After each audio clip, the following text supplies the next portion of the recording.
Garin! My heart sank when I heard that you had fallen to the Harbinger's blade and the Father's fate had also befallen the son. But look, here you are, as fresh as a young buck. I wish I had your countenance. But with Darkwater already under Legion occupation, these are solemn times indeed.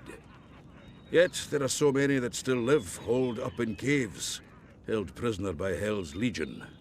All able warriors ready to wield axe and blade.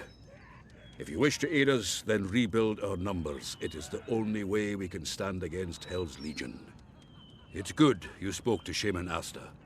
She has been communing with the spirits for days and is less than lucid.